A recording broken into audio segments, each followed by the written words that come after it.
നമസ്കാരം. നോക്കാം ഈ മണിക്കൂറിലെ പ്രധാന വാർത്തകളിലേക്ക്. UN അടക്കമുള്ള സ്ഥാപനങ്ങൾ ഈ നൂറ്റാണ്ടിലെ യാഥാർത്ഥ്യങ്ങളിൽ നിന്ന് ഏറെ അകലെയെന്നും സുരക്ഷാ സമിതിയിൽ പരിഷ്കാരം അനിവാര്യമെന്നും പ്രധാനമന്ത്രി നരേന്ദ്രമോദി. ഭീകരവാദത്തിനെതിരായ പോരാട്ടത്തിൽ ഇരട്ടത്താപ്പ് പാടില്ല എന്നും ഇന്ത്യ ബ്രസീൽ ദക്ഷിണാഫ്രിക്ക ഉച്ചകോടിയിൽ പ്രധാനമന്ത്രി.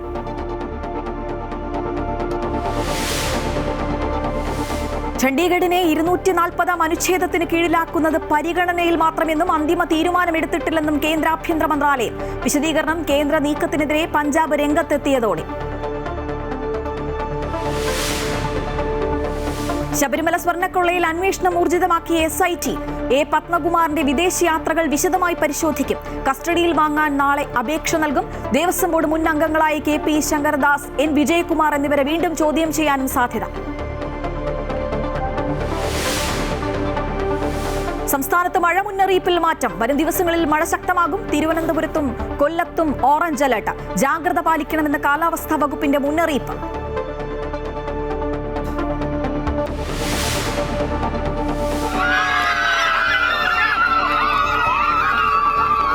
കാഴ്ച പരിമിതരുടെ വനിതാ T20 ലോകകപ്പ് കിരീടം ഇന്ത്യയ്ക്ക്. ഫൈനലിൽ നേപ്പാളിനെ 7 വിക്കറ്റിന് തകർത്തു. ഗുവാഹത്തി ടെസ്റ്റിൽ ഇന്ത്യക്കെതിരെ ഒന്നാം ഇന്നിംഗ്സിൽ ദക്ഷിണാഫ്രിക്ക 489 റൺസിന് പുറത്ത്. സെനൂരൂൺ മുത്തുസ്വാമിക്ക് സെഞ്ചുറി. കുൽദീപ് യാദവിന് 4 വിക്കറ്റ്. ഏകദിന പരമ്പരയ്ക്കുള്ള ഇന്ത്യൻ ടീമിനെ KL രാഹുൽ നയിക്കും. പന്ത് വൈസ് ക്യാപ്റ്റൻ. രോഹിത്തും കോഹ്ലിയും ടീമിൽ. യശസ്വി ജയ്സ്വാൾ തിരിച്ചെത്തി.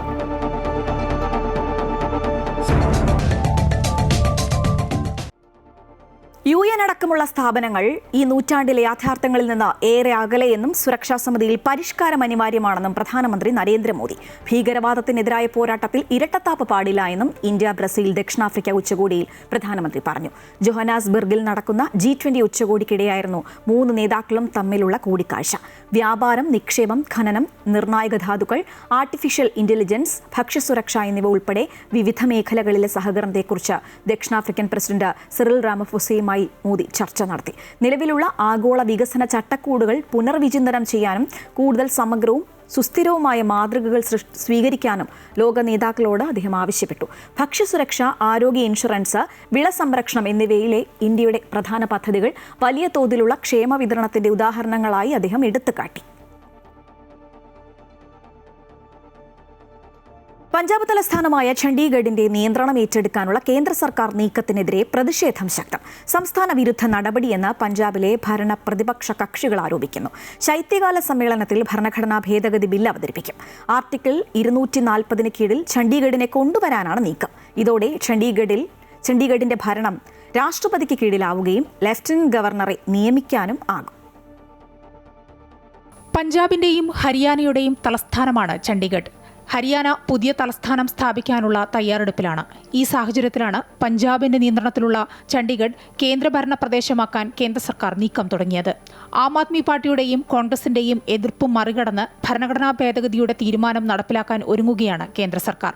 പാർലമെന്റിന്റെ ഈ വരുന്ന ശൈത്യകാല സമ്മേളനത്തിൽ ഭരണഘടനാ ഭേദഗതി സംബന്ധിച്ചുള്ള ബിൽ അവതരിപ്പിക്കും. ഭരണഘടനയുടെ 131 ഭേദഗതിയിലൂടെ ആർട്ടിക്കിൾ 240 കീഴിൽ ചണ്ഡീഗഡിനെ കൊണ്ടുവരാനാണ് കേന്ദ്ര സർക്കാർ ഉദ്ദേശിക്കുന്നത്. ഇതോടെ ചണ്ഡീഗഡ് ആദ്യം രാഷ്ട്രപതി ഭരണത്തിലേക്കും പിന്നീട് ലഫ്റ്റനന്റ് ഗവർണറുടെ ഭരണത്തിലേക്കും മാറും. നിലവിൽ പഞ്ചാബ് ഗവർണറാണ് ചണ്ഡീഗഡ് അഡ്മിനിസ്ട്രേറ്ററെങ്കിലും പാർലമെന്റ് തന്നെയാണ് കാര്യങ്ങൾ തീരുമാനിക്കുന്നത്. ഭരണഘടനാ ഭേദഗതിയിലൂടെ ആൻഡമാൻ നിക്കോബാർ, ലക്ഷദ്വീപ്, ദാമൻ ഡ്യൂ ഉൾപ്പെടെയുള്ളവരുടെ പട്ടികയിലേക്ക് ചണ്ഡീഗഡ് എത്തും. 1984 മുതലാണ് പഞ്ചാബ് ഗവർണർ ചണ്ഡീഗഡ് നിയന്ത്രണം ഏറ്റെടുത്തു തുടങ്ങിയത്. ഇതിനെല്ലാം അവസാനമിട്ടുകൊണ്ടാണ് കേന്ദ്രത്തിന് നേരിട്ട് ഭരിക്കാവുന്ന തരത്തിലേക്ക് കാര്യങ്ങൾ മാറ്റാൻ പോകുന്നത്. കേന്ദ്ര നീക്കം സംസ്ഥാന താൽപര്യങ്ങൾക്ക് വിരുദ്ധമാണെന്നാണ് പഞ്ചാബ് മുഖ്യമന്ത്രി ഭഗവത് മാൻ ഉൾപ്പെടെയുള്ളവർ പറയുന്നത്. കേന്ദ്ര സർക്കാർ നീക്കം മുന്നോട്ടു പോകുന്നതിനിടെ പഞ്ചാബിന്റെ താൽപര്യങ്ങൾ സംരക്ഷിക്കുമെന്ന് വ്യക്തമാക്കി BJP സംസ്ഥാന അധ്യക്ഷൻ സുനിൽ ഛാക്കർ രംഗത്തെത്തി. ചണ്ഡീഗഡ് പഞ്ചാബിന്റെ അവിഭാജ്യ ഘടകമാണെന്നും കേന്ദ്രവുമായി സംസാരിച്ച് ആശയക്കുഴപ്പങ്ങൾ പരിഹരിക്കുമെന്നും അദ്ദേഹം വ്യക്തമാക്കി. അമൃത ന്യൂസ്, ന്യൂഡൽഹി. ചണ്ഡീഗഡിനെ 240 അനുച്ഛേദത്തിന് കീഴിലാക്കുന്നത് പരിഗണനയിൽ മാത്രമെന്നും അന്തിമ തീരുമാനമെടുത്തിട്ടില്ല എന്നും കേന്ദ്ര ആഭ്യന്തര മന്ത്രാലയം. കേന്ദ്ര നീക്കത്തിനെതിരെ പഞ്ചാബ് രംഗത്തെത്തിയതോടെയാണ് ആഭ്യന്തര മന്ത്രാലയം ഔദ്യോഗിക എക്സ് പോസ്റ്റിലൂടെ വിശദീകരണവുമായി രംഗത്തെത്തിയത്. ചണ്ഡീഗഡിലെ നിലവിലുള്ള ഭരണ സംവിധാനത്തിൽ മാറ്റം വരുത്താനോ പഞ്ചാബുമായോ ഹരിയാനയുമായോ ഉള്ള പരമ്പരാഗത ബന്ധത്തിൽ വ്യതിയാനമുണ്ടാക്കാനോ ഈ നിർദ്ദേശം ലക്ഷ്യമിടുന്നില്ല എന്ന് മന്ത്രാലയം അറിയിച്ചു. കേന്ദ്രഭരണ പ്രദേശത്തിനായി നിയമനിർമ്മാണ പ്രക്രിയ ലളിതമാക്കുക മാത്രമാണ് ലക്ഷ്യമെന്ന് മന്ത്രാലയം പറഞ്ഞു.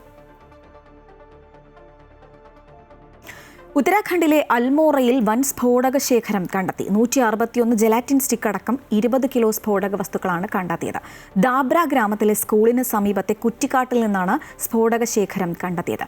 സ്കൂൾ പ്രിൻസിപ്പൽ നൽകിയ വിവരത്തിന്റെ അടിസ്ഥാനത്തിൽ പോലീസ് നടത്തിയ പരിശോധനയിലാണ് സ്ഫോടക വസ്തുക്കൾ കണ്ടെത്തിയത്. പോലീസ് അന്വേഷണം തുടങ്ങിയിട്ടുണ്ട്.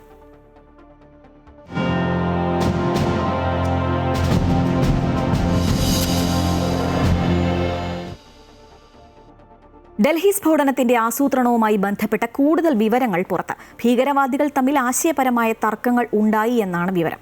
ഉമർ നബി ഇടപെട്ട് ഇത് പരിഹരിച്ചുവെന്നും ജമ്മു കശ്മീരിലെ ഖ്വാസിഗുണ്ടിൽ ഉമറിന്റെ നേതൃത്വത്തിൽ യോഗം ചേർന്നുവെന്നും അന്വേഷണ സംഘം കണ്ടെത്തിയിട്ടുണ്ട്. ഈ സാഹചര്യത്തിൽ പ്രാദേശിക സഹായം നൽകിയവരെ കേന്ദ്രീകരിച്ച് അന്വേഷണം ഊർജിതമാക്കി. ഡൽഹി ഭീകരാക്രമണത്തിന്റെ പശ്ചാത്തലത്തിൽ ജമ്മു കശ്മീരിലും സമീപ പ്രദേശങ്ങളിൽ നിന്നും നിരവധി ആളുകളെ അന്വേഷണ സംഘം കസ്റ്റഡിയിലെടുത്തിരുന്നു. ഇവരെ ചോദ്യം ചെയ്തതിൽ നിന്നാണ് ഭീകരവാദികൾക്കിടയിൽ തർക്കങ്ങളുണ്ടായിരുന്നുവെന്ന് ദേശീയ അന്വേഷണ ഏജൻസി കണ്ടെത്തിയത്. വൈറ്റ് കോളർ ടെറർ മോഡ്യൂളിൽ ഉൾപ്പെട്ട ആദിൽ അഹമ്മദ് റാത്തോറിന്റെ വിവാഹ സൽക്കാരത്തിൽ നിന്നും ഒമർ നബി വിട്ടുനിന്നുവെന്നും അന്വേഷണ സംഘം വ്യക്തമാക്കുന്നു. കൃത്യമായ ഏകോപനത്തിലൂടെ വലിയ ആക്രമണ പദ്ധതി നടക്കാതെ പോയത് ഈ തർക്കങ്ങളുടെ ഫലമായാണെന്നാണ് അന്വേഷണ ഏജൻസി വിലയിരുത്തുന്നത്. എന്നാൽ ഇത്തരം തർക്കങ്ങൾക്ക് പിന്നാലെ ഒക്ടോബർ 18-ന് ഖാസിഗുണ്ടിൽ ഒമർ നബിയുടെ നേതൃത്വത്തിൽ ഭീകരർ യോഗം ചേർന്നുവെന്നും ഇതിൽ അൽ-ഖ്വയ്ദ ഉൾപ്പെടെയുള്ള ഭീകര സംഘടനകളിൽ നിന്നുള്ളവർ പങ്കെടുത്തുവെന്നും തെളിവുകൾ ലഭിച്ചിട്ടുണ്ട്. IS-ഉമായും ആശയവിനിമയം നടത്തിയതായാണ് ദേശീയ അന്വേഷണ ഏജൻസി വൃത്തങ്ങൾ പറയുന്നത്. രാജ്യത്തെ തന്ത്രപ്രധാന മേഖലകളിൽ ആക്രമണം നടത്താനായിരുന്നു പദ്ധതിയെങ്കിലും ആശയപരമായ ഭിന്നതകൾ വിലങ്ങുതടിയായി എന്നാണ് വിലയിരുത്തൽ. ഈ ഭിന്നത തന്നെയാണ് വൈറ്റ് കോളർ ടെറർ മോഡ്യൂളിൽപ്പെടുന്ന ഭീകരവാദികളുടെ അറസ്റ്റിലേക്ക് എത്തിച്ചത്. ഒരുപക്ഷേ ഇത്തരം ആശയഭിന്നതകൾ ഇല്ലായിരുന്നുവെങ്കിൽ രാജ്യം അതിഭീകര ഭീകരാക്രമണത്തിന് സാക്ഷിയാകേണ്ടി വരുമായിരുന്നു. അതേസമയം ജമ്മു കശ്മീർ കേന്ദ്രീകരിച്ച് അന്വേഷണം ഊർജിതമായി മുന്നോട്ടു പോവുകയാണ്. ഫരീദാബാദിന് പുറമെ കാൺപൂർ ഉൾപ്പെടെയുള്ള സ്ഥലങ്ങളിൽ ജമ്മുവിൽ നിന്ന് എത്തിപ്പഠിച്ച വിദ്യാർത്ഥികളെ കേന്ദ്രീകരിച്ചുള്ള അന്വേഷണത്തിന്റെ ഭാഗമായാണ് താഴ്വരയിൽ പരിശോധനകൾ ഊർജിതമാക്കിയിട്ടുള്ളത്. കഴിഞ്ഞ ദിവസം പിടികൂടിയ ഇലക്ട്രീഷ്യനിൽ നിന്നും ഒമർ നബി ഉൾപ്പെടെയുള്ളവർക്ക് സഹായം നൽകിയ മറ്റുള്ളവരെ സംബന്ധിച്ച വിവരങ്ങൾ ലഭിക്കുമെന്നാണ് അന്വേഷണ സംഘം പ്രതീക്ഷിക്കുന്നത്. ഭീകരാക്രമണത്തിന് നേതൃത്വം നൽകിയവരെ പിടികൂടുന്നതിനൊപ്പം ഇത്തരം സംഘടനകളുടെ തുടർ നീക്കങ്ങൾ അവസാനിപ്പിക്കുകയാണ് കേന്ദ്ര ഏജൻസികളുടെ ലക്ഷ്യം. പാകിസ്ഥാൻ കേന്ദ്രീകരിച്ചുള്ള അന്വേഷണവും ഇത്തരം നീക്കങ്ങളുടെ ഭാഗമായാണ്. അമൃത ന്യൂസ്, ന്യൂഡൽഹി. ശബരിമല സ്വർണ്ണക്കൊള്ളയിൽ അന്വേഷണം ഊർജിതമാക്കി SIT. അറസ്റ്റിലായ ദേവസ്വം മുൻ പ്രസിഡന്റ് A. പത്മകുമാറിന്റെ പാസ്പോർട്ട് പ്രത്യേക അന്വേഷണ സംഘം പിടിച്ചെടുത്തു. ആറന്മുളയിലെ വീട്ടിൽ കഴിഞ്ഞ ദിവസം നടത്തിയ റെയ്ഡിലാണ് പാസ്പോർട്ട് പിടിച്ചെടുത്തത്. അതേസമയം പത്മകുമാറിനെ കസ്റ്റഡിയിൽ വാങ്ങാൻ നാളെ അപേക്ഷ നൽകും. ശബരിമല സ്വർണ്ണക്കൊള്ളയിൽ 1-ാം പ്രതി ഉണ്ണികൃഷ്ണൻ പോറ്റിയുടെ ഇംഗ്ലണ്ട് യാത്രകളിൽ പത്മകുമാറും ഒപ്പമുണ്ടോ എന്നറിയാനാണ് പ്രത്യേക അന്വേഷണ സംഘത്തിന്റെ ശ്രമം. ആറന്മുളയിലെ വീട്ടിൽ കഴിഞ്ഞ ദിവസം നടത്തിയ റെയ്ഡിലാണ് പാസ്പോർട്ട് പിടിച്ചെടുത്തത്. പത്മകുമാറിന്റെയും ഭാര്യയുടെയും ആദായ നികുതി വിവരങ്ങളും അന്വേഷണ സംഘത്തിന് കിട്ടിയിട്ടുണ്ട്. ഇരുവരുടെയും ആസ്തികളിലും അന്വേഷണം നടത്തും. എന്നാൽ ശബരിമല സ്വർണ്ണക്കൊള്ളയെ തെരഞ്ഞെടുപ്പുമായി കൂട്ടിക്കുഴയ്ക്കേണ്ടതില്ലെന്നും കോൺഗ്രസ് എക്കാലവും ഭക്തർക്കൊപ്പമാണെന്നും കോൺഗ്രസ് നേതാവ് K. മുരളീധരൻ പറഞ്ഞു. ഞങ്ങൾ തുടക്കം മുതൽ പറഞ്ഞത് ഇപ്പോൾ യാഥാർത്ഥ്യമായിട്ട് വരികയാണ്. ഞങ്ങൾ അന്നേ സൂചിപ്പിച്ചു, മന്ത്രിമാരറിയാതെ ഇത് നടക്കില്ല. അത്രയും വലിയൊരു കൊള്ള മന്ത്രിമാർ അറിയാതെ നടക്കില്ല എന്ന് ഞങ്ങൾ അന്ന് പറഞ്ഞത് ഇന്നിപ്പോൾ യാഥാർത്ഥ്യമായിക്കൊണ്ടിരിക്കുകയാണ്. ഞങ്ങൾ എല്ലാ കാലത്തും ഏത് മതത്തിൻ്റെ ആണെങ്കിലും ഭക്തരോടൊപ്പം നിൽക്കുന്ന ഒരു പാരമ്പര്യമാണ് കോൺഗ്രസിനും UDFനും ഉള്ളത്. അതേസമയം ദേവസ്വം ബോർഡ് മുൻ പ്രസിഡന്റ് A. പത്മകുമാറിനെ കസ്റ്റഡിയിൽ വാങ്ങാൻ SIT നാളെ അപേക്ഷ നൽകും. കൊല്ലം വിജിലൻസ് കോടതിയിലാണ് അപേക്ഷ നൽകുന്നത്. ശബരിമല സന്നിധാനത്ത് നിന്നും ലഭിച്ച സാമ്പിളുകളുടെ ഫോറൻസിക് പരിശോധന പൂർത്തിയാക്കിയതിനു ശേഷമായിരിക്കും തുടർന്നുള്ള അറസ്റ്റുകളിലേക്ക് SIT നീങ്ങുക. ആറന്മുളയിലെ പത്മകുമാറിന്റെ വീട്ടിൽ നിന്നും കണ്ടെത്തിയ രേഖകളിൽ തുടർ പരിശോധനകൾ നടക്കുകയാണ്. ഭൂമി വിൽപ്പനയുമായി ബന്ധപ്പെട്ട രേഖകൾ ഉൾപ്പെടെ ലഭിച്ചിരുന്നു.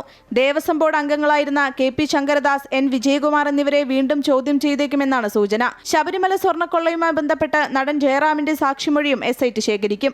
അമൃത ന്യൂസ്, തിരുവനന്തപുരം. സംസ്ഥാനത്ത് അടുത്ത 5 ദിവസം മഴ തുടരും. ഇന്ന് തിരുവനന്തപുരം, കൊല്ലം ജില്ലകളിൽ ഓറഞ്ച് അലർട്ടാണ്. പത്തനംതിട്ട, ആലപ്പുഴ, കോട്ടയം, ഇടുക്കി, എറണാകുളം, കോട്ടയം ജില്ലകളിലാണ് യെല്ലോ അലർട്ട്. തിരുവനന്തപുരം മുതൽ എറണാകുളം വരെയുള്ള 7 ജില്ലകളിൽ നാളെ യെല്ലോ അലർട്ട് പ്രഖ്യാപിച്ചിട്ടുണ്ട്.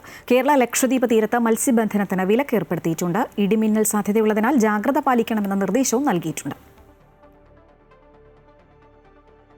ആലപ്പുഴ പുന്നമടയിൽ ഹൗസ് ബോട്ടിന് തീപിടിച്ചു. ആളപായമില്ല. ഓൾ സീസൺ എന്ന ഹൗസ് ബോട്ടിനാണ് തീപിടിച്ചത്. പുന്നമട സ്റ്റാർട്ടിംഗ് പോയിന്റിന് സമീപമായിരുന്നു അപകടം. ബോട്ടിലുണ്ടായിരുന്ന 2 വിനോദസഞ്ചാരികളെ സുരക്ഷിതമായി കരയിലിറക്കി. ഹിന്ദുക്കളില്ലാതെ ലോകം നിലനിൽക്കില്ല എന്ന RSS മേധാവി മോഹൻ ഭാഗവത് മണിപ്പൂർ സന്ദർശന വേളയിൽ നടത്തിയ പ്രസംഗത്തിലാണ് അദ്ദേഹം ഇക്കാര്യം പറഞ്ഞത്. ക്ഷമയോടെ ഐക്യത്തിനും ഭരണഘടനാപരമായ പരിഹാരങ്ങൾക്കും സർസംഘചാലക് ആഹ്വാനം ചെയ്തു. മണിപ്പൂർ സന്ദർശന വേളയിലായിരുന്നു RSS മേധാവി മോഹൻ ഭാഗവത്തിന്റെ ശ്രദ്ധേയമായ പ്രസംഗം. അശാന്തിയിൽ നിന്ന് കരകയറുന്ന ഒരു സംസ്ഥാനമാണ് മണിപ്പൂർ. സംസ്ഥാനത്തിന്റെ നഷ്ടപ്പെട്ട നാഗരികതകളെ ഹിന്ദു സമൂഹത്തിന്റെ പ്രതിരോധശേഷിയുമായി ഭാഗവത് താരതമ്യം ചെയ്തു. ഹിന്ദുക്കളില്ലാതെ ലോകം നിലനിൽക്കില്ല എന്ന് സർസംഘചാലക് പറഞ്ഞു. കവി ഇക്ബാലിന്റെ പ്രശസ്തമായ വരികൾ ഉദ്ധരിച്ച് ഹിന്ദു നാഗരികതയുടെ സ്ഥിരതയെ അദ്ദേഹം അടിവരയിട്ടു. ഗോത്ര നേതാക്കളെ കണ്ടുമുട്ടിയ അദ്ദേഹം ക്ഷമയിലൂടെയും അച്ചടക്കത്തിലൂടെയും ഐക്യത്തിനും ഭരണഘടനാപരമായ പരിഹാരങ്ങൾക്കും സമാധാനത്തിനും ആഹ്വാനം ചെയ്തു. വംശീയ സംഘർഷങ്ങളുടെ ചരിത്രപരമായ വേരുകൾ എടുത്തുകാണിച്ചുകൊണ്ട് വിലപേശലിനു പകരം ഏകത്വത്തെ അടിസ്ഥാനമാക്കിയുള്ള സംഭാഷണത്തിന് അദ്ദേഹം ആഹ്വാനം ചെയ്തു. നിലവിലെ മണിപ്പൂരും മണിപ്പൂരിന്റെ രാഷ്ട്രീയ പ്രാധാന്യവും ഇന്ത്യയുടെ നാഗരിക വ്യവഹാരവും സൂചിപ്പിക്കുന്നതായിരുന്നു സർസംഘചാലകിന്റെ പ്രസംഗം. News desk, Amrita news.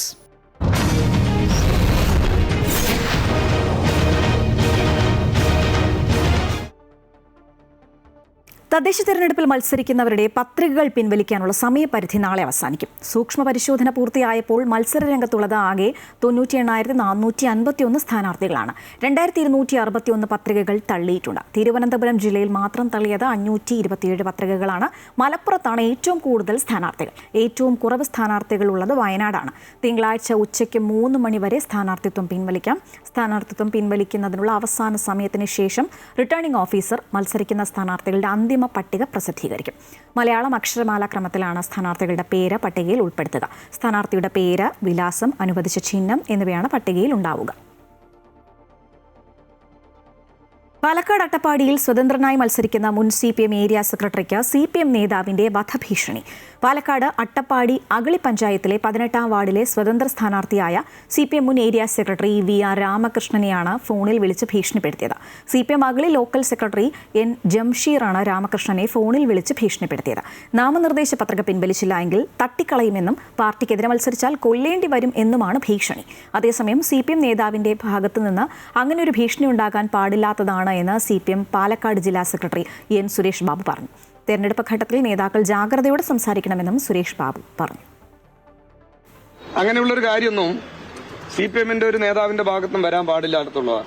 ഒന്നാമത്, ഒരു തെരഞ്ഞെടുപ്പ് ഘട്ടത്തിൽ ആരോട് എങ്ങനെയൊക്കെയാണ് അത് മനസ്സിലാക്കാനുള്ള ഒരു നില ഞങ്ങളുടെ ആരുടെയെങ്കിലും ഭാഗത്ത് കാണിച്ചിട്ടില്ലെങ്കിൽ അത് പരിശോധിക്കപ്പെടുമെന്നാണ് ഞാൻ പറഞ്ഞത്.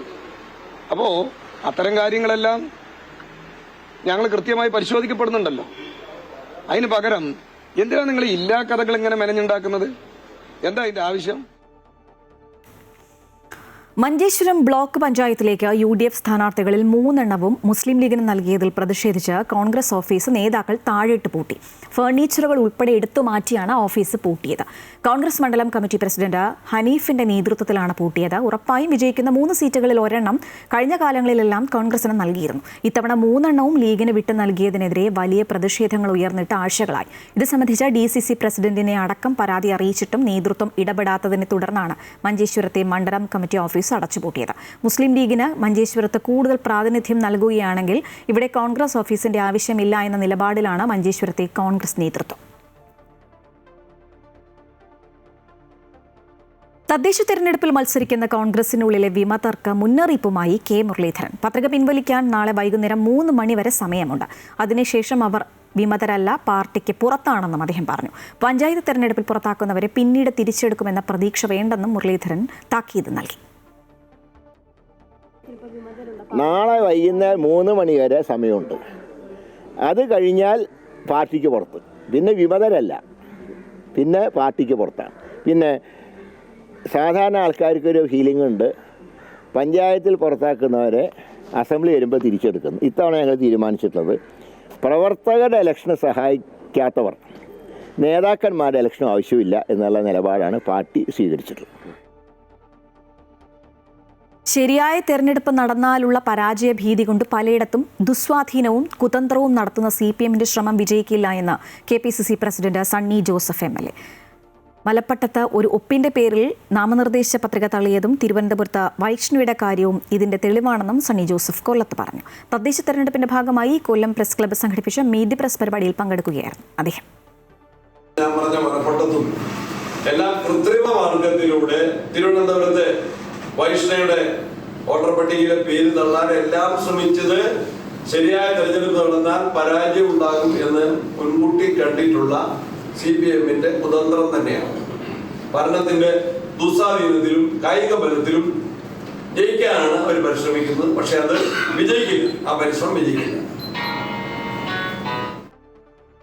പണമിടപാട് കേസിൽ PV അൻവറിന്മേൽ കുരുക്കുമുറുകുന്നു. കൂടുതൽ ചോദ്യം ചെയ്യാനായി അൻവറിനെ ഈ ആഴ്ച തന്നെ വിളിച്ചു വരുത്തുമെന്ന റിപ്പോർട്ട്. 4 വർഷം കൊണ്ട് ആസ്തിയിൽ 50 കോടിയുടെ വർധനവുണ്ടായതിൽ അൻവറിന് കൃത്യമായ മറുപടി നൽകാനായിട്ടില്ല. 14 കോടിയിൽ നിന്ന് 4 വർഷം കൊണ്ട് ആസ്തി 64 കോടിയായാണ് വളർന്നത്. വിവിധ സ്ഥാപനങ്ങളുടെ പേരിൽ 22 കോടി 3 ലക്ഷത്തോളം രൂപ അൻവർ ലോൺ എടുത്തിട്ടുണ്ട്. ഇതുമായി ബന്ധപ്പെട്ട ഇടപാടുകളും ദുരൂഹമാണ്.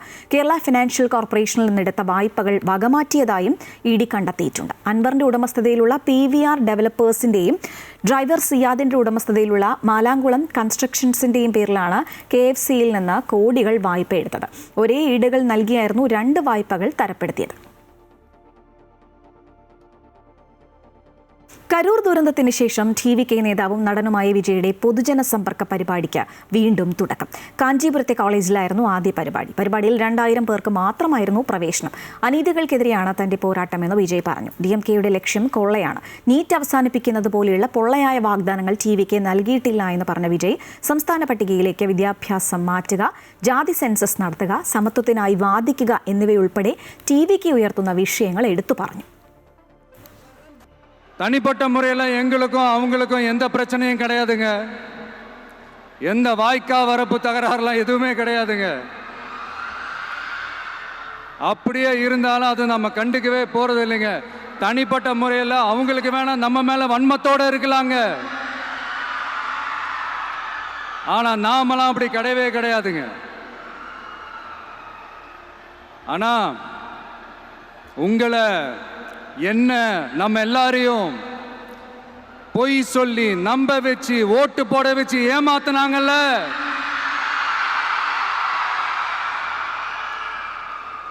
அப்படி ஏமாத்தி ஆட்சிக்கு வந்து நல்லது செய்யற மாதிரி நடிக்கிறாங்கல்ல, நாடகம் ஆடுறாங்கல்ல, அவங்கள எப்படி நம்ம கேள்வி கேட்காம இருக்க முடியும்? ജമ്മുവിൽ വാഹനാപകടത്തിൽ വീരമൃത്യു വരിച്ച ജവാൻ സുബേദാർ സജീഷിന് ജന്മനാട് വിട നൽകി. മലപ്പുറം ചെറുകുന്നിലെ വീട്ടിലെത്തിച്ച മൃതദേഹം പൊതുദർശനത്തിന് ശേഷം സംസ്കരിച്ചു. ജമ്മുവിലെ സുരൻകോട്ടിൽ പെട്രോളിങ്ങിനിടെ കൊക്കയിലേക്ക് വീണാണ് സുബേദാർ സജീഷ് വീരമൃത്യു വരിച്ചത്. മലപ്പുറം ചെറുകുന്ന് സ്വദേശിയായ സജീഷ് 27 വർഷമായി സൈന്യത്തിൽ ജോലി ചെയ്യുകയാണ്. ഇന്നലെ രാത്രി സൈനിക വിമാനത്തിൽ കരിപ്പൂരിലെത്തിച്ച മൃതദേഹം ഇന്ന് രാവിലെ ചെറുകുന്നിലെ വീട്ടിലെത്തിച്ചു. തുടർന്ന് ബാലപ്രബോധിനി LP സ്കൂളിൽ പൊതുദർശനവും നടന്നു. സമൂഹത്തിന്റെ നാനാതുറകളിലുള്ള നൂറുകണക്കിന് ആളുകളാണ് വീരജവാന് അന്ത്യാഞ്ജലി അർപ്പിക്കാൻ ജന്മനാട്ടിൽ ഒത്തുകൂടിയത്. PK Kunhalikutty, AP Anilkumar MLA തുടങ്ങി ജനപ്രതിനിധികളും ഉന്നത റവന്യൂ ഉദ്യോഗസ്ഥരും അന്ത്യാഞ്ജലി അർപ്പിച്ചു. പൊതുദർശനത്തിന് ശേഷം സമീപത്തുള്ള കുടുംബ ശ്മശാനത്തിൽ ഔദ്യോഗിക ബഹുമതികളോടെ സംസ്കാരം നടന്നു. മക്കളായ സിദ്ധാർത്ഥ്, ആര്യൻ എന്നിവർ ചേർന്ന് ചിതയ്ക്ക് തീ കൊളുത്തി. അമൃത ന്യൂസ്, മലപ്പുറം. കായിക വാർത്തകളിലേക്ക്. കാഴ്ച പരിമിതരുടെ വനിതാ T20 ലോകകപ്പ് കിരീടം ഇന്ത്യയ്ക്ക്. കൊളംബോയിൽ നടന്ന കിരീട പോരാട്ടത്തിൽ നേപ്പാളിനെ 7 വിക്കറ്റിന് തകർത്താണ് ഇന്ത്യ കിരീടം നേടിയത്. ആദ്യം ബാറ്റ് ചെയ്ത നേപ്പാൾ 20 ഓവറിൽ 5 വിക്കറ്റ് നഷ്ടത്തിൽ 114 റൺസ് എടുത്തപ്പോൾ 12 ഓവറിൽ 3 വിക്കറ്റ് നഷ്ടത്തിൽ ഇന്ത്യൻ വനിതകൾ ലക്ഷ്യം കണ്ടു. ഓസ്ട്രേലിയ, പാകിസ്ഥാൻ, ശ്രീലങ്ക, അമേരിക്ക, നേപ്പാൾ തുടങ്ങിയ ടീമുകളാണ് ടൂർണമെന്റിൽ പങ്കെടുത്തത്. ഒരു മത്സരവും തോക്കാതെയാണ് ഇന്ത്യയുടെ നേട്ടം. ഫൈനലിൽ ഇന്ത്യയ്ക്കായി ഫൂല സെരൻ 27 പന്തിൽ 44 റൺസ് അടിച്ച് ടോപ്പ് സ്കോററായി. ഗുവാഹത്തി ടെസ്റ്റിൽ ഇന്ത്യക്കെതിരെ ഒന്നാം ഇന്നിംഗ്സിൽ ദക്ഷിണാഫ്രിക്ക 489 റൺസിന് പുറത്ത്. ഏഴാമത് ഇറങ്ങിയ സെനൂരൻ മുത്തുസ്വാമിയുടെ ഗംഭീര പ്രകടനമാണ് ദക്ഷിണാഫ്രിക്കയെ മികച്ച സ്കോറിലേക്ക് നയിച്ചത്. മുത്തുസ്വാമി കരിയറിലെ കന്നി സെഞ്ചുറി കരസ്ഥമാക്കി. ഓൾറൗണ്ടർ കോർബിൻ ബോഷിന് പകരക്കാരനായിട്ടായിരുന്നു മുത്തുസ്വാമി ഈ മത്സരത്തിന് ഇറങ്ങിയത്. മാർക്കോ യാൻസൺ സെഞ്ചുറിയോട് അടുത്തെത്തിയെങ്കിലും കുൽദീപിന്റെ പന്തിൽ പുറത്താവുകയായിരുന്നു. ഇന്ത്യയ്ക്കായി കുൽദീപ് യാദവ് 4 വിക്കറ്റുകൾ വീഴ്ത്തി. ഒന്നാം ഇന്നിംഗ്സ് ബാറ്റിംഗ് തുടങ്ങിയ ഇന്ത്യ ഇപ്പോൾ 9 റൺസ് എടുത്തിട്ടുണ്ട്. ദക്ഷിണാഫ്രിക്കയ്ക്കെതിരായ ഏകദിന പരമ്പരയ്ക്കുള്ള ഇന്ത്യൻ ടീമിനെ KL രാഹുൽ നയിക്കും. ഋഷഭ് പന്താണ് വൈസ് ക്യാപ്റ്റൻ. രോഹിത്തും കോഹ്ലിയും ടീമിലുണ്ട്. ഋതുരാജ് ഗേക്വാദും തിലക് വർമ്മയും ടീമിൽ ഇടം നേടി. യശസ്വി ജയ്സ്വാളും തിരിച്ചെത്തി. ജസ്പ്രീത് ബുംറയ്ക്ക് വിശ്രമം അനുവദിച്ചു. ഇന്ത്യൻ വനിതാ ക്രിക്കറ്റ് താരം സ്മൃതി മന്ധാനയുടെ വിവാഹം മാറ്റിവെച്ചു. പിതാവ് ശ്രീനിവാസ് മന്ധാനി ഹൃദയാഘാതത്തെ തുടർന്ന് ആശുപത്രിയിൽ പ്രവേശിപ്പിച്ചതിനെ തുടർന്നാണ് ചടങ്ങുകൾ മാറ്റിയത്. സ്മൃതിയുടെ ജന്മസ്ഥലമായ മഹാരാഷ്ട്രയിലെ സംഗ്ലിയിൽ ഇന്ന് വൈകുന്നേരമായിരുന്നു വിവാഹ ചടങ്ങുകൾ നിശ്ചയിച്ചിരുന്നത്. വിവാഹാഘോഷത്തിനായി ലോകകപ്പ് ജേതാക്കളായ ഇന്ത്യൻ ക്രിക്കറ്റ് ടീം അംഗങ്ങളും എത്തിയിരുന്നു. सुबह में जब वो ब्रेकफास्ट कर रहे थे, स्मृति मंदाना के जो पापा है मिसेस श्रीनिवास मंदाना, उनकी तबीयत खराब होने लग गई थी और थोड़ी देर हम वेट किया. हमने हुआ कि शायद नॉर्मल है, ठीक हो जाएगा, लेकिन और थोड़ा बिगड़ रहा था. तो फिर हमने सोचा रिस्क नहीं हम लेते हैं, तो उनको फटाफट हमने एम्बुलेंस बुलाया और उनको हॉस्पिटल ले गया है. अभी वो अंडर ऑब्जर्वेशन है. और स्मृति मंदाना, आज आपको पता है कि वो अपने फादर से बहुत ज़्यादा क्लोज हैं. तो स्मृति मंदाना ने डिसाइड किया कि जब तक उनके पापा ठीक नहीं हो जाते हैं तब तक के लिए ये जो मैरिज जो आज होने वाली थी वो अभी इंडेफिनेटली पोस्टपोन्ड है. डॉक्टर से कुछ बात हो गई है आपके? डॉक्टर ने क्या कहा? अभी वो अंडर ऑब्जर्वेशन है एंड अभी डॉक्टर ने भी बोला है कि उनको अभी रहना होगा अभी हॉस्पिटल में ही. एंड तो जब तक वो अभी पूरी तरह से ठीक नहीं हो जाते हैं, क्योंकि हम लोग भी अभी सब थोड़े शॉक में भी हैं और हम लोग सब चाह रहे हैं कि जल्दी से वो रिकवर हो जाए, क्योंकि ये सबके लिए बहुत बड़ी ओकेजन है. एंड हम चाहते हैं कि वो अच्छे से रिकवर हो जाए. और जैसे मैंने पहले कहा कि स्मृति बहुत ही क्लियर है, क्योंकि वो अपने पापा को पहले ठीक होना देखना चाह रही हैं और फिर बाद में कभी शादी का जो भी होगा. जैसे अभी वो इंडेफिनेटली पोस्टपोन्ड है. മറ്റു വാർത്തകൾ നോക്കാം. തൃശൂരിൽ വിപരീത ദിശയിൽ കയറി വന്ന ഓട്ടോറിക്ഷ ഡ്രൈവർക്ക് ഹെൽമറ്റ് കൊണ്ട് മർദ്ദനം.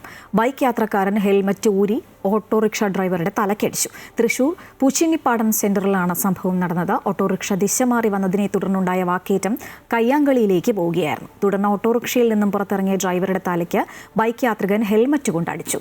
ബൈക്ക് യാത്രികൻ വിയൂർ സ്വദേശി ജിതിനെതിരെ പോലീസ് കേസെടുത്തു. ഓട്ടോ ഡ്രൈവറുടെ പരാതിയിലാണ് കേസ്. സംഭവത്തിന്റെ CCTV ദൃശ്യങ്ങൾ പുറത്തുവന്നു.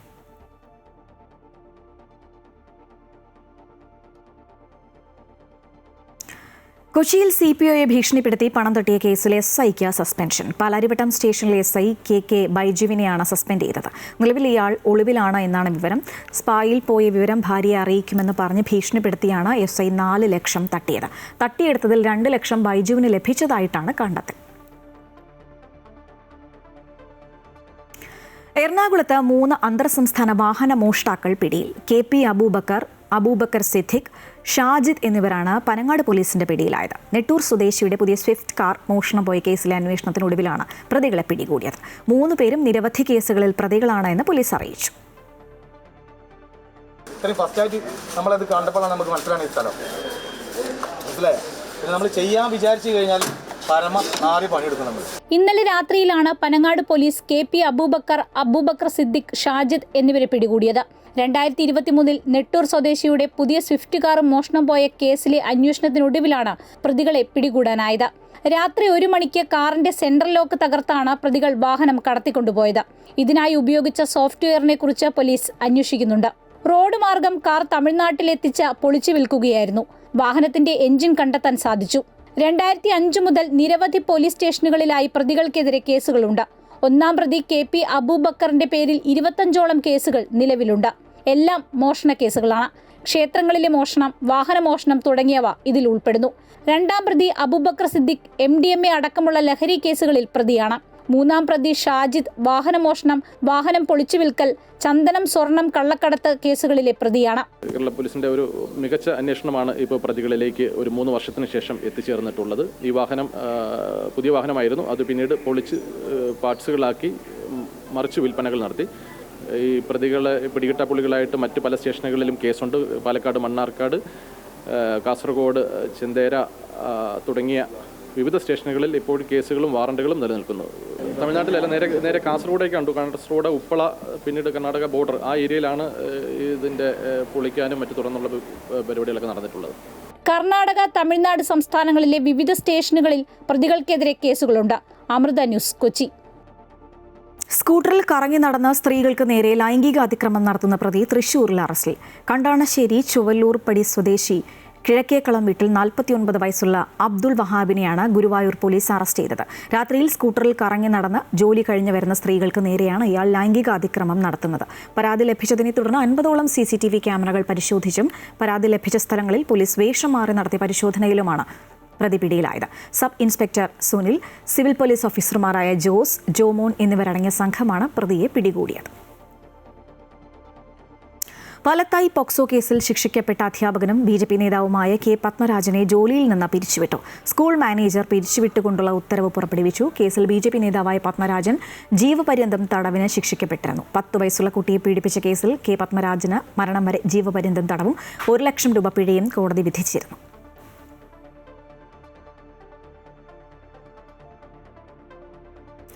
തൃശൂർ മൃഗശാലയിലെ കടുവ ചത്തു. സംസ്ഥാന മ്യൂസിയം മൃഗശാലയിലെ ഋഷിരാജ എന്ന ആൺകടുവയാണ് ചത്തത്. 25 വയസ്സോളം പ്രായമുണ്ട്. പ്രായാധിക്യം മൂലമുള്ള ആരോഗ്യ പ്രശ്നങ്ങളെ തുടർന്ന് 3 മാസത്തോളമായി പ്രത്യേക പരിചരണം നൽകി വരികയായിരുന്നു. തീർത്തും ചലനശേഷിയില്ലാതായ കടുവയ്ക്ക് വായിൽ നേരിട്ട് ഭക്ഷണം കൊടുത്തു വരികയായിരുന്നു. CCTV അടക്കമുള്ള സംവിധാനങ്ങൾ ഏർപ്പെടുത്തി നിരീക്ഷിച്ചാണ് കടുവയെ പരിചരിച്ചത്. എന്നാൽ ഇന്നലെ രാത്രിയോടെ ഭക്ഷണം കഴിക്കാതാകുകയും തുടർന്ന് കടുവ മരണപ്പെടുകയുമായിരുന്നു. ദേശീയ കടുവ സംരക്ഷണ അതോറിറ്റിയുടെ മാനദണ്ഡങ്ങൾ പ്രകാരമുള്ള തുടർ നടപടികൾ സ്വീകരിക്കുമെന്ന് മൃഗശാല സൂപ്രണ്ട് അനിൽകുമാർ പറഞ്ഞു. കടുവ സാധാരണ കാട്ടിലൊക്കെ ആണെങ്കിൽ 18-19 വർഷം വരെ മാത്രമേ ജീവിക്കൂ. സൂലൊക്കെ ആണെങ്കിൽ ഒരു 20-21 വർഷം വരെ, അല്ലെങ്കിൽ വളരെ ആരോഗ്യമുള്ളവരാണെങ്കിലാണ് കുറച്ചുകൂടി വർഷം ജീവിക്കുന്നത്. അവസാനത്തെ കുറച്ച് ദിവസങ്ങൾ പറഞ്ഞില്ല, 2-3 മാസങ്ങളിലാണ് അതിന് ഞങ്ങൾക്ക് കൂടുതൽ ചികിത്സ നൽകേണ്ടി വന്നത്. വയനാട്ടിലെ കാട്ടിക്കുളത്ത് നിന്നും 2015 പിടികൂടിയ കടുവയെ തൃശൂർ മൃഗശാലയിൽ എത്തിക്കുകയായിരുന്നു. 15 വയസ്സായിരുന്നു പിടികൂടുമ്പോൾ കടുവയ്ക്കുണ്ടായിരുന്നത്. അമൃത ന്യൂസ്, തൃശൂർ. ജൂനാഖാഡ മഹാമണ്ഡലേശ്വർ സ്വാമി ആനന്ദവനം ഭാരതിക്ക് നല്ലമ്പാളയം മാതാ അമൃതാനന്ദമയി മഠത്തിൽ ഭക്തി നിർഭരമായ സ്വീകരണം. പൂർണ്ണ കുംഭം നൽകിയാണ് സ്വാമിയെ ഭക്തർ സ്വീകരിച്ചത്. ചിന്തയിലും വാക്കിലും നന്മ പ്രകടമാക്കാൻ ശ്രമിക്കണമെന്ന് അനുഗ്രഹ പ്രഭാഷണത്തിൽ സ്വാമി പറഞ്ഞു. ജൂന അഖാഡ മഹാമണ്ഡലേശ്വര സ്വാമി ആനന്ദവനം ഭാരതിയെ കോയമ്പത്തൂർ നല്ലമ്പാളയം മാതാ അമൃതാനന്ദമയി മഠത്തിൽ ഭക്തി നിർഭരമായാണ് സ്വീകരിച്ചത്. പൂർണ്ണകുംഭം നൽകി ആചാരപരമായാണ് സ്വാമിയെ ഭക്തർ വരവേറ്റത്. മാതാ അമൃതാനന്ദമയി മഠത്തിലെ ബ്രഹ്മചാരി നിഖിലേശാമൃത ചൈതന്യ, ബ്രഹ്മചാരിണി സർവാമൃത ചൈതന്യ എന്നിവരുടെ നേതൃത്വത്തിലായിരുന്നു സ്വീകരണം.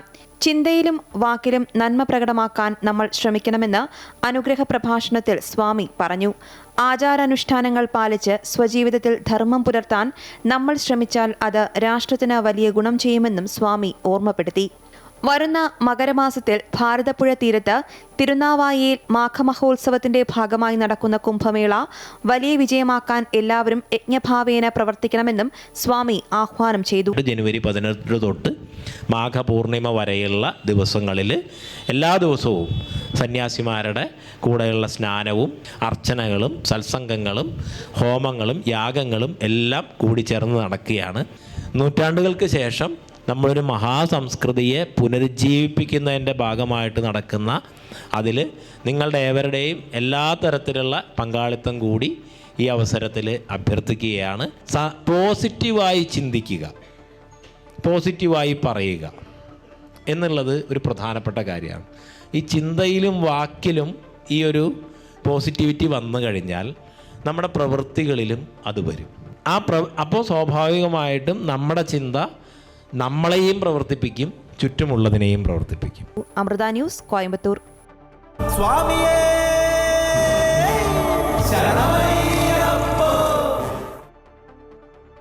ശബരിമലയിൽ അയ്യപ്പ ഭക്തരുടെ തിരക്ക് നിയന്ത്രണ വിധേയമായി തുടരുന്നു. ഇന്നലെ രാത്രി 11 മണി വരെ 83,018 ഭക്തരാണ് ശബരിമലയിൽ ദർശനം നടത്തിയത്. ഇന്നിതുവരെ 45,000 പേർ അയ്യപ്പ ദർശനം നടത്തി. അവധി ദിനമായിരുന്നിട്ടും ശബരിമലയിൽ അയ്യപ്പ ഭക്തരുടെ വൻ തിരക്ക് ഇല്ലാത്ത ദിവസമാണ് ഞായറാഴ്ച. ഇന്ന് ഉച്ചവരെ 45,000-ഓളം അയ്യപ്പ ഭക്തരാണ് ശബരിമലയിൽ 18-ാം പടി ചവിട്ടി ദർശനം നടത്തിയത്. ഇന്നലെ എത്തിയ 83,000 അയ്യപ്പ ഭക്തരിൽ കണക്ക് പ്രകാരം 9,000-ഓളം പേരാണ് സ്പോട്ട് ബുക്കിംഗ് വഴി ശബരിമലയിൽ ദർശനം നടത്തിയത്. ശബരിമലയിലേക്ക് എത്തുന്ന അയ്യപ്പ ഭക്തരുടെ കണക്കനുസരിച്ചാണ് സ്പോട്ട് ബുക്കിംഗിന് പ്രത്യേക 3-അംഗ സമിതി അനുമതി നൽകുന്നത്. യാത്ര സുഖമായിരുന്നു, തിരക്കൊന്നും തീരെയില്ലായിരുന്നു. പടിയൊക്കെ നല്ല തൊട്ട് തൊഴാൻ കൊച്ചു കൊണ്ടായിരുന്നു, അത് സുഖമായിട്ട് കയറാൻ പറ്റി. എല്ലാ വർഷത്തിനെക്കാട്ടി നന്നായിട്ട് തൊഴാൻ പറ്റും സ്വാമിയെ. വലിയ തിരക്കൊന്നുമില്ല. ഇല്ല, തിരക്ക് കുറവായിരുന്നു. ഫ്രീ ആയിരിക്കും. 20 നിമിഷത്തിൽ ദർശനം പാത്രണം ഫ്രീ ആയിരിക്കും. കണക്കുകൾ പ്രകാരം നട തുറന്ന് ഒരാഴ്ച പിന്നിടുമ്പോൾ 5 ലക്ഷത്തിലധികം അയ്യപ്പ ഭക്തരാണ് ശബരിമലയിൽ ദർശനം നടത്തി മടങ്ങിയത്. പോലീസിനെ കൂടാതെ കേന്ദ്രസേനയും ശബരിമലയിൽ തിരക്കു നിയന്ത്രണത്തിൽ സജീവമായി കഴിഞ്ഞു. ദ്രുതകർമ്മസേനയുടെ 140 അംഗ സംഘമാണ് ശബരിമലയിൽ കഴിഞ്ഞ ദിവസം സേവന നിരതരായത്. മകരവിളക്കോടെ കൂടുതൽ അംഗങ്ങളും സന്നിധാനത്തേക്ക് എത്തും. നമ്മളൊരു 13 പോയിന്റ്സിലുണ്ട്. ഇതുകൂടാതെ നമ്മളൊരു QRT ഉണ്ട്. ഇവിടെ ക്രൗഡ് മാനേജ്മെന്റിനും എല്ലാം വേണ്ടി QRT ഉണ്ട്. 24 hours QRT ഉണ്ട്. പിന്നെ ഔട്ടർ കോർഡർ, ഇന്റർ കോർഡർ എല്ലാം ഉണ്ട്. തിരക്ക് കുറവായതിനാൽ തന്നെ 1 മിനിറ്റിൽ 18-ാം പടി കയറുന്നവരുടെ എണ്ണവും കുറവാണ്. പമ്പ മുതൽ സന്നിധാനം വരെ എങ്ങും നിയന്ത്രണമില്ലാതെയാണ് അയ്യപ്പ ഭക്തർ ശബരിമലയിലേക്ക് എത്തിക്കൊണ്ടിരിക്കുന്നത്. അമൃത ന്യൂസ്, സന്നിധാനം.